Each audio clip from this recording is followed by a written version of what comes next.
ये बात है साल 1965 की। नवकेतन फिल्म्स की फिल्म गाइड रिलीज होकर सुपरहिट हो चुकी थी। विजय आनंद, जिन्हें लोग प्यार से गोल्डी साहब कहते थे, उनके नाम का डंका पूरे बॉलीवुड में बज रहा था। लेकिन गोल्डी साहब के सामने एक अजीब समस्या आ खड़ी हुई थी। हर कोई उनसे कह रहा था कि गाइड जैसी कोई गंभीर, धर्म और ज्ञान से भरी फिल्म दोबारा बनाओ। उस दौर में जितने भी बड़े निर्देशक थे, उनकी अपनी एक खास शैली होती थी और वे उसी ढर्रे पर चलते थे।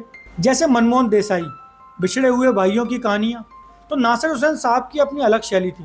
लेकिन गोल्डी साहब अपनी उस पुरानी पहचान के कंफर्ट जोन में बनकर नहीं रहना चाहते थे। वे कुछ नया और कुछ अलग आजमाना चाहते थे। गोल्डी साहब को एक ऐसी कहानी की तलाश थी जो दर्शकों को कुर्सी से बांध कर रखे। जब उन्होंने अपने बड़े भाई देव आनंद साहब से अपनी ये इच्छा जताई, तो देवानंद साहब ने उन्हें एक नए राइटर के नारायण से मिलवाया। के नारायण दिन रात अखबार, किताबें और मैगजीन पढ़ते रहते थे। जब गोल्डी साहब उनसे मिले, तो बातों ही बातों में नारायण साहब ने एक अजीब पुलिस केस का जिक्र किया। उन्होंने बताया कि पुलिस एक ऐसे शातिर चोर को पकड़ने के लिए दिन रात एक कर रही है, जो असल में दुनिया में कहीं है ही नहीं। ये बात सुनते ही गोल्डी साहब के दिमाग की बत्ती जली। एक ऐसा ज्वेल थीफ जो असल में एग्जिस्ट ही नहीं करता। देव साहब को आइडिया तो पसंद आया, लेकिन उन्होंने पूछा कि ये कहानी आगे कैसे बढ़ेगी। गोल्डी साहब ने मुस्कुराकर कहा, आप सब मुझ पर छोड़ दीजिए, मैं एक बहुत ही मजेदार स्क्रिप्ट लिखूंगा। गोल्डी साहब ने 70 लाख रुपए के बड़े बजट के साथ इस नई राह पर कदम रखा। उस दौर में 70 लाख रुपए बहुत बड़ी रकम हुआ करती थी। लेकिन गोल्डी साहब हॉलीवुड के महान डायरेक्टर अल्फ्रेड हिचकॉक के बहुत बड़े दीवाने थे। उन्होंने हिचकॉक की मशहूर फिल्में नॉर्थ बाय नॉर्थवेस्ट और टू कैच ए थीफ से प्रेरणा ली और एक असली दिमागी थ्रिलर की नींव रखी। लेकिन फिल्म की कास्टिंग शुरू होते ही अड़चनों का सिलसिला शुरू हो गया। फिल्म का विलेन ऐसा होना चाहिए था जिस पर कोई शक ही ना कर सके। सबसे पहले एक्टर राजकुमार से बात करने की सोची गई। राजकुमार गोल्डी साहब के पुराने दोस्त थे, लेकिन जब उन पर एक मर्डर केस का आरोप लगा और पुलिस ने अरेस्ट किया, तो गोल्डी साहब समेत कई निर्देशकों ने उनसे दूरी बना ली। जब उनसे संपर्क किया गया तो उन्होंने विलन बनने से साफ मना कर दिया था। इसके बाद गोल्डी साहब पहुंचे उस दौर के सबसे बड़े एक्टर अशोक कुमार यानी दादा मुनि के पास। दादा मुनि उस समय सिर्फ सीधे साधे और करेक्टर रोल कर रहे थे।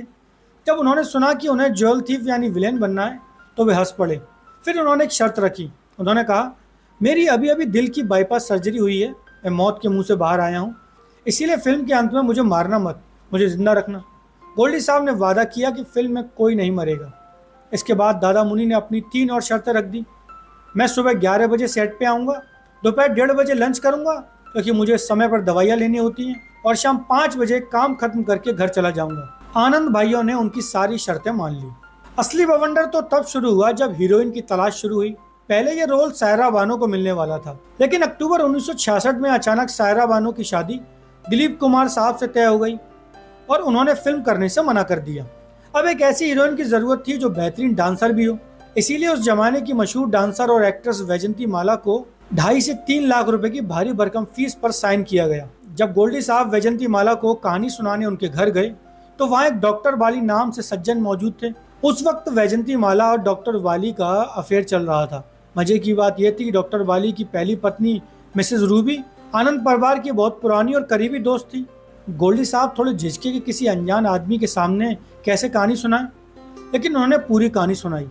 कहानी खत्म होते ही वैजंती माला ने पूछा, तो इसमें ज्वेल थीफ कौन है?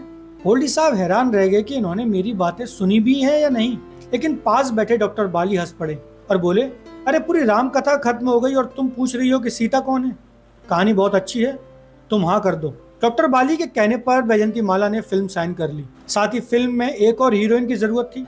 इसके लिए नई एक्ट्रेस तनुजा को चुना गया, जो शोभना समर्थ की बेटी थी। तनुजा सेट पर बहुत ही चुलबुली, हंसमुख और सबकी खिंचाई करने वाली लड़की थी। सेट पर उनका मिजाज बिल्कुल वैसा ही था जैसे आज के दौर में उनकी बेटी काजोल का देखने को मिलता है। लेकिन जब महबूब स्टूडियो में शूटिंग का पहला दिन आया, तो हंगामा खड़ा हो गया। सुबह 11 बजे दादा मुनि सेट पर आ चुके थे। पहला सीन वही था जहां बर्थडे पार्टी में सारे कलाकार अशोक कुमार, देव आनंद, तनुजा, नासिर हुसैन मौजूद थे। लेकिन वैजंती माला अपने मेकअप रूम से बाहर ही नहीं आ रही थी। 11 से 12 बज गए, 1 बज गया। जब भी कोई उन्हें बुलाने जाता तो वो कहती बस 2 मिनट में आ रही हूँ। करते करते दोपहर के 1:30 बज गए। जब वो बाहर निकली तो उनके चेहरे पर कोई पछतावा नहीं था। उन्होंने बड़े अकड़ कर कहा, हाँ मिस्टर विजय आनंद, बताइए क्या करना है? गोल्डी साहब का गुस्सा 7वें आसमान पर पहुंच गया। उन्होंने चिल्लाकर कहा, अब कुछ नहीं करना है, लंच का टाइम हो गया है। वैजंती माला भड़क गईं। कि आप इतनी देर से बुला रहे थे और अब शूटिंग रोक रहे हैं। गोल्डी साहब ने कहा, आपको पता होना चाहिए कि दादा मुनि की तबीयत ठीक नहीं है, उन्हें 1:30 बजे लंच करना था। आप सभी सीनियर कलाकारों और टेक्नीशियनों को इंतजार करा रही थी। इस बात पर दोनों के बीच भयंकर झगड़ा हो गया। हालांकि इस गुस्से का एक फायदा ये हुआ कि उस सीन में वैजंती माला को सच में चिढ़ा हुआ और गुस्सा दिखाना था, जो कैमरे पर बिल्कुल असली लगा। लेकिन गोल्डी साहब और वैजंती माला के बीच कड़वाहट की दीवार खड़ी हो गई थी। मुसीबतें यहीं खत्म नहीं हुई। फिल्म के गाने की जिम्मेदारी एस डी बर्मन साहब, जिन्होंने उस समय 1.5 लाख रुपए लिए थे, और मशहूर गीतकार शैलेंद्र को दी गई थी। शैलेंद्र जी ने रुला के गया सपना मेरा गाना लिखा, लेकिन इसके बाद उन्होंने जो गाना शुरू किया, होठों पे ऐसी बात में दबा के चली आई, उसका सिर्फ मुखड़ा ही लिख पाए। अंतरा लिखने के लिए वो बार बार डेडलाइन टालने लगे और फिर उन्होंने फोन उठाना बंद कर दिया। जब गोल्डी साहब ने पता किया तो पता चला कि शैलेंद्र जी अपनी खुद की बनाई फिल्म तीसरी कसम की वजह से भारी कर्जे में डूब चुके थे। पूरी इंडस्ट्री में हवा फैल गई थी कि शैलेंद्र बर्बाद होने वाले हैं। इस तनाव और दुख से बचने के लिए उन्होंने खुद को एक कमरे में बंद कर लिया था और दिन रात शराब पीने लगे थे। गोल्डी साहब ने उन्हें चिट्ठी लिखकर समझाया कि अपने आप को अकेला मत करो, दोस्तों से मदद मांगो।